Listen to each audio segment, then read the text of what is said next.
Hello বন্ধুরা, good evening. Welcome back to my mini blog.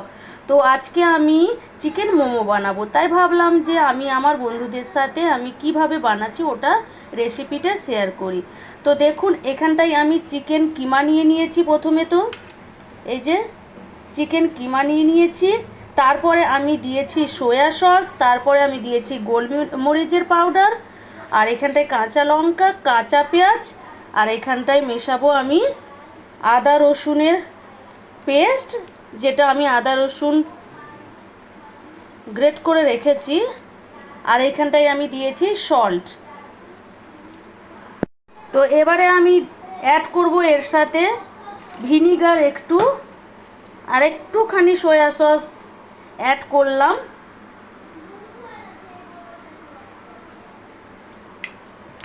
সব কিছু উপকরণ দিয়ে দিয়েছি। এবারে আমি সব কিছু উপকরণ তো দিয়ে দিয়েছি, এবারে আমি চিকেন কিমাটাকে ভালো করে ম্যারিনেট করে নেব।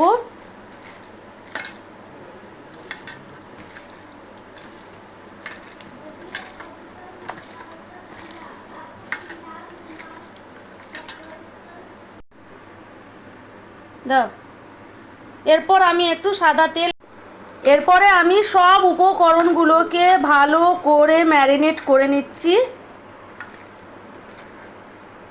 দেখুন, সব উপকরণগুলোকে আমি ভালো করে ম্যারিনেট করে নিলাম।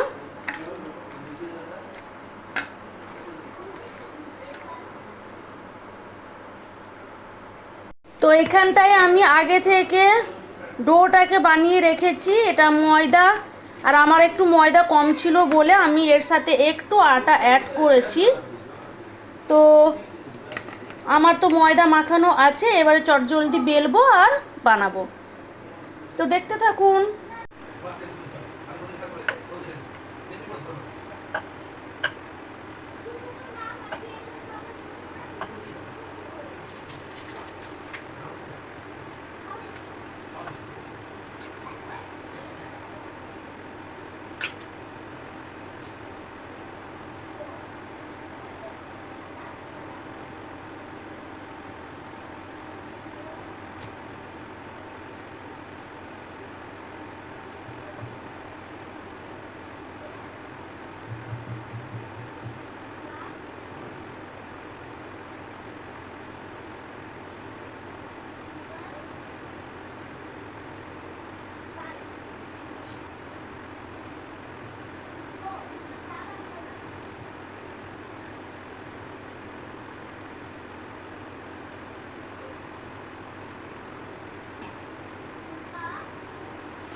তো আমি প্রথম থেকেই জলটা গরম করে নিয়েছি, জল দেওয়া ডেকচিতে জল দিয়ে গরম করে নিয়েছি, আর এই থালাটাতে একটু তেলটাকে ব্রাশ করে নিতে হবে ভালো করে। আমার মোমো বানানোর মানে ওই এটা নেই, বাট আমি থালাতে করেই ঘরোয়া পদ্ধতিতে মোমো বানাবো। তো আমি এই থালাটা আমি মানে আগে থেকেই আমার বাবার বাড়ি থেকে কিনে নিয়ে এসেছিলাম। তো আমি ভালো করে এটাতে তেল ব্রাশ করে দিলাম। আর আমি এর আগেও এক দুবার মোমো বানিয়েছি, বাট ওটা ভেজ মোমো বানিয়েছি, ওটা অনেক আগে, তখন আমি ভিডিও করতাম না। আর একে একে আমি সব মোমোগুলো রেখে দেব, বানানো মোমোগুলো। আর সত্যি কথা বলতে কি, মোমো আমার মেয়ে ভীষণ খেতে ভালোবাসে। ওটা আজ নয়, ও যখন 2 বছর কি, ও যখন 1.5 বছর ছিল, তখন আমি গোড্ডাতে ছিলাম, আর ওইখানটায় বাজারের সামনে একটা মোমো দোকান বসতো।